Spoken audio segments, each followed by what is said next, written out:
여러분 안녕하십니까? 전주 MBC 뉴스데스크입니다.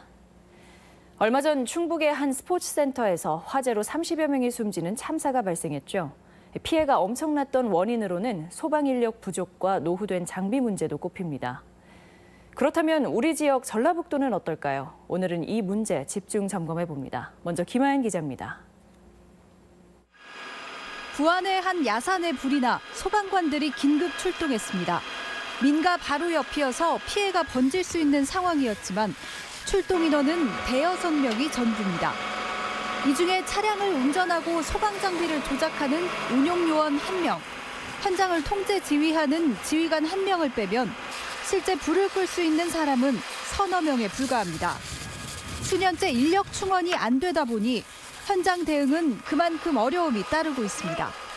펌프차 하나에 경방, 화재 진압요원 1명이 기본적으로 탑승을 하게 이렇게 인원 구조가 돼 있어서 최초 진압하는데 어려움이 많이 있습니다.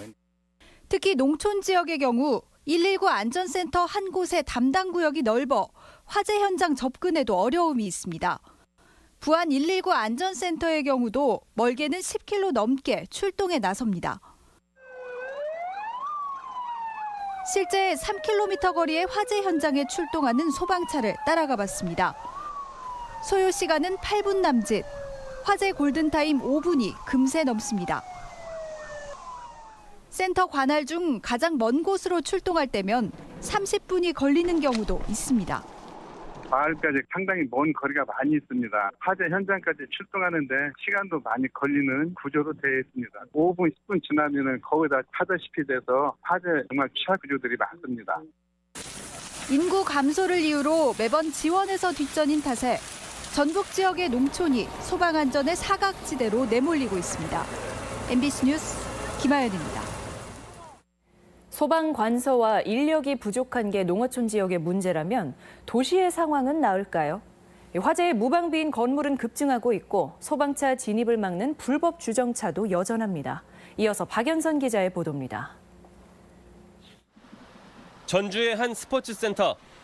기둥으로 건축물을 떠받치는 필로티 구조의 주차장이 보이고 스티로폼 위에 시멘트를 바르는 일명 드라이비트 공법의 외장 마감이 눈에 띕니다. 참사가 일어난 제천 스포츠센터와 공법이 똑같습니다. 이들 공법은 건축 공정이 빠르다는 점 때문에 몇 해 전부터 크게 증가하고 있는 데다 외벽을 타고 불이 순식간에 번지는 문제도 드러났지만 행정당국은 실태 파악조차 못하고 있습니다. 건축 행정 시스템, 거기 상에는 건축물 외벽 마감에 대해서는 기재되는 내용이 없거든요, 자체가. 필로티 구조라는 건 없고 이제 면적만 표기가 되지 나가서 보는 수밖에 없으니까. 해묵은 불법 주정차 문제도 해결될 기미를 보이지 않고 있습니다. 이곳은 전주 지역의 대표 상권인 신시가지입니다. 불법 주정차가 만연해 있는데요. 실제로 도로폭을 한번 재보겠습니다. 2m 80cm, 폭 2.5m의 중형 펌프차가 지나가기에는 한없이 좁습니다.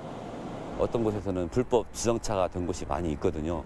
그런 곳에서 총각을 다투는 시간에 차를 치워버릴 수도 없고 그런 피해는 고스란히 우리 모든 국민에게 돌아갑니다. 사정이 이렇다 보니 제천 화재를 지켜본 시민들은 대형 화재에 대한 불안감이 큽니다. 만약에 이쪽에 건물에서 화재가 난다 그러면은 제천 참사 이상으로 아마 큰 참사가 날 것으로 생각이 됩니다. 잇따른 참사에도 농촌은 소방 인력 부족으로 도시는 건물 구조나 주차 문제로 곳곳에 안전을 위협하고 있습니다. MBC 뉴스 박연선입니다. 네, 우리 전라북도 지역도 안심할 수 없는 상황으로 보이는데요. 취재를 맡은 박연선 기자와 자세한 이야기 나눠보겠습니다. 네, 먼저 농촌의 경우에 이 넓은 면적을 감당하기에 인력이 턱없이 부족하다는 게 문제인 거죠? 네, 그렇습니다. 먼저 전라북도 지도를 보시겠습니다. 네. 지금 노란 점으로 표시된 것이 화재 진압과 구조, 구급 기능을 모두 갖춘 지역 내 119 안전센터 현황입니다. 보시다시피 전주와 익산, 군산 등 대도시에 집중되어 있는 걸 알 수 있습니다. 네. 관할 면적의 편차도 그만큼 큰데요.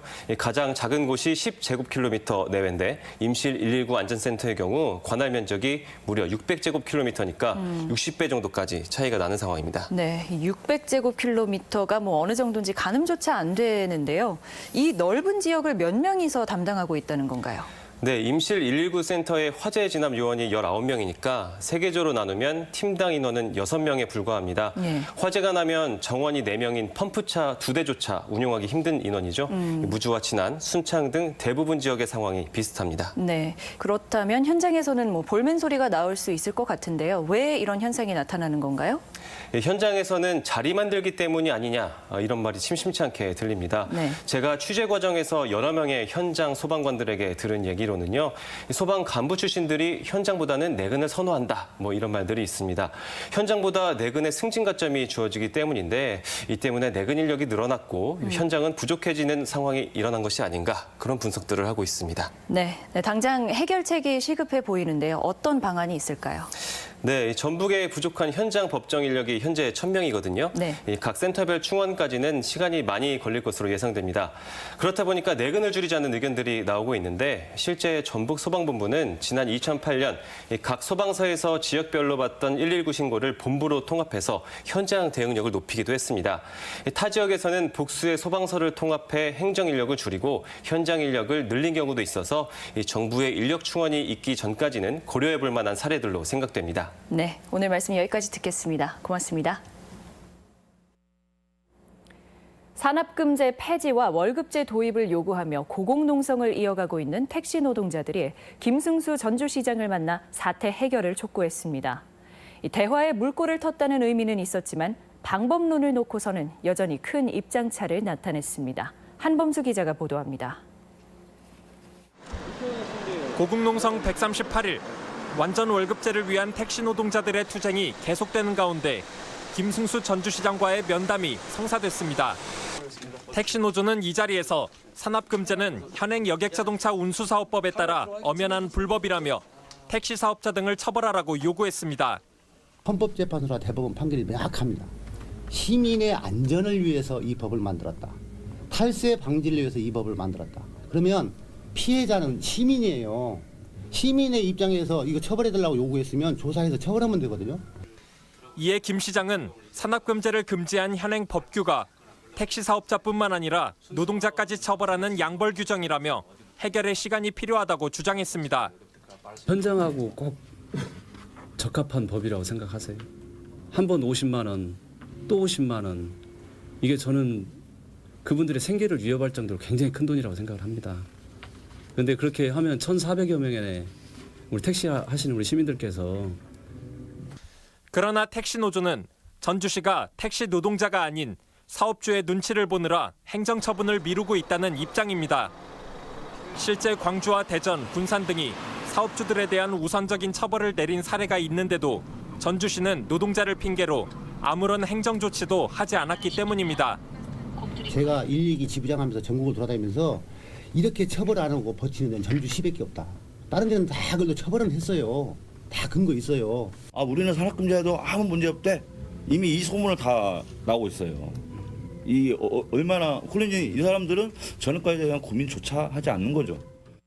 결국 택시 노조와 김 시장의 면담은 택시 사업자 등을 처벌하는 문제의 결론을 내지 못하고 서로의 입장 차이만 확인했습니다.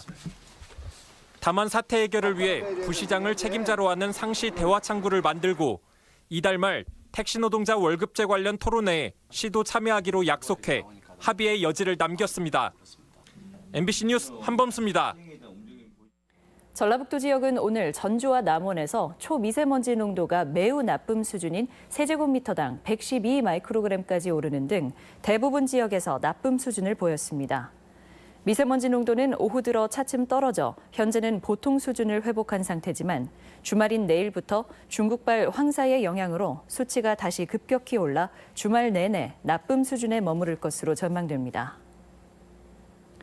국민의당 통합 반대파가 오는 28일 신당 창당 발기인 대회를 열기로 해 소속 지방 의원들의 선택이 주목되고 있습니다. 국민의당 도당 관계자는 가칭 개혁신당 창당 발기인 대회 일정에 따라 다음 주부터 발기인 모집에 들어가는데 지방 의원이 주도적인 역할을 할 것이라고 밝혔습니다. 국민의당 도내 지방 의원은 도의원 9명과 시군 의원 46명 등 55명이며 통합에 찬성한 김관영 의원의 지역구인 군산을 제외하면 통합 반대 의견이 우세합니다. 강인철 전북지방경찰청장 취임 한 달여 만에 각종 인사 관련 잡음이 불거지고 있습니다. 전북경찰청이 최근 단행한 인사에서 경정으로 승진한 A씨와 B씨는 각각 강인철 전북청장과 대학교, 고등학교 동문이며 한 경감 승진자는 부안 여고 성추행 당시 여고생 명단 누출로 물의를 빚었던 담당자로 공정성에 논란이 일고 있습니다. 전주 완산경찰서 모 경위는 승진 인사에 불만을 품고 단식 투쟁을 벌이기도 했으며 최근 홍보계장 교체 역시 언론의 비판성 보도가 잇따른 데 대한 조치라는 해석이 나오고 있습니다. 무진장 시외버스의 부당 요금을 지적해 요금 인하를 이끌어낸 전주 MBC 보도가 오늘 전북기자협회가 주최하는 2017 전북기자상 특별상을 수상했습니다. 한편 전북기자협회는 이번 MBC와 KBS 등 파업을 계기로 지역 언론 역시 공정한 보도, 지역민에 다가가는 보도에 더욱 힘쓰겠다고 다짐했습니다. 군산과 중국 석도를 운항하는 여객선이 주 6차례로 증편됩니다. 전라북도는 어제 한중 해운회담에서 군산과 석도 간 오가는 여객선의 운항 횟수를 현재 주 3회에서 주 6회로 늘리기로 합의했다고 밝혔습니다. 2008년 첫 취항한 석도 노선은 작년에 여객 인원이 전년 대비 8% 증가했으며 이번 증편 조치는 빠르면 다음 달 시행될 예정입니다. 전주 구도심의 대표적인 특화거리 가운데 하나인 웨딩거리에 상징 조형물이 설치됩니다. 지금까지 전북권 뉴스였습니다.